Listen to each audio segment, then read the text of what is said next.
Salut et bienvenue dans cette nouvelle vidéo autour des classiques de la collection Littéra. Je m'appelle Martin, mais vous me connaissez peut-être mieux sous le nom de ma page Instagram, La Nuit sera mot. J'y parle de romans contemporains, de poésie, de théâtre, de bande dessinée, de manga, de grands classiques et aussi de classiques méconnus. Et ce mois-ci, je vous propose une plongée directe, inédite à sa création, dans les bas-fonds d'un Paris du XXIe siècle. C'est un classique un peu oublié qui pourtant a changé l'histoire du roman populaire. Je parle bien des Mystères de Paris de Eugène Sue. Mais d'abord, un mot sur l'auteur. Médecin de formation, fils d'un chirurgien d'une des meilleures familles de la ville, il embarque très jeune sur des navires de guerre, fait pas mal de voyages avant de revenir à Paris pour se consacrer à l'écriture. Il écrit d'abord des romans inspirés de ses voyages en mer, mais c'est pas excellent. Et c'est là que son ami Prosper Goubeau lui souffle une idée. Et si tu écrivais non pas sur la bourgeoisie, mais sur le peuple? Et au début, notre ami, il est pas convaincu. Il lui répond « Mais mon cher ami, je n'aime pas ce qui est sale et ce qui sent mauvais. » Un vrai petit bourgeois. Mais il finit par se lancer. Il met des habits sales et part visiter les entrailles de la ville. Et là, Eugène Sue, sans le savoir, invente le roman social à suspense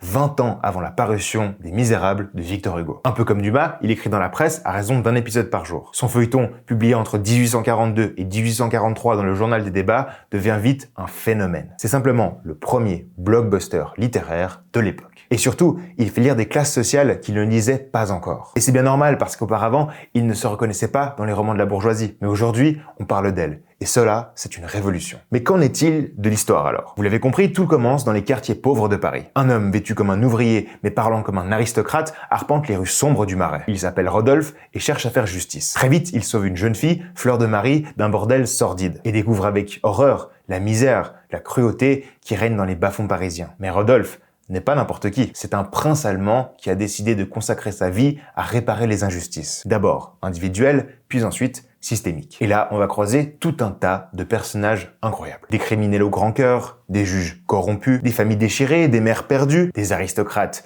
inhumains. Chaque chapitre nous fait découvrir des autres quartiers et des autres travers de l'être humain. Et maintenant, si t'es pas déjà convaincu, voici 3 raisons de lire ce roman. D'abord, c'est un roman qui change la donne, parce que c'est un roman qui a marqué l'histoire. Sans Eugène Sue, on n'aurait peut-être pas de Zola, pas des Misérables, pas de polar urbain. Ce roman a ouvert la voie vers une littérature qui met en lumière des personnes qu'on préférerait ne pas voir. Et c'est un des premiers romans qui montre que la misère n'est pas forcément une tare individuelle, comme on le croyait à l'époque, mais parfois le produit d'un système injuste. Ensuite, comme tout bon feuilleton, c'est une lecture qui tient en haleine. Sue est un des maîtres du suspense. Chaque fin de chapitre donne envie de tourner la page. On a des meurtres, des secrets de famille, des identités cachées, des révélations fracassantes. On est un peu entre Game of Thrones et Les Misérables. Et c'est vraiment un des premiers romans qui va réussir à mêler enquête, politique, drame social et romance. C'est un peu comme ta nouvelle série Netflix, tu vas voir. Et finalement, c'est un miroir fascinant du Paris de l'époque. Parce que ce roman, c'est aussi une carte mentale de la ville. On y explore les ruelles, les égouts, les prisons, les mansardes, les cafés borgnes. C'est un Paris oublié qui reprend vie. Un Paris